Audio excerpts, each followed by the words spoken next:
Politics. Politics, because of the climate in which we live, has a negative connotation to it. But politics, in my belief, in its simplistic form, is a group of elected individuals entrusted by people to make challenging, difficult decisions so that we can live safe, comfortable, and possibly flourishing lives. I believe in myself as it relates to being a successful leader. One should present themselves accessible.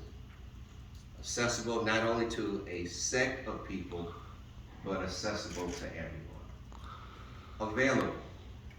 That someone should be available at all times as it relates to listening to the needs and the wants of their people. And finally, accountable. Accountability should always rest upon leadership.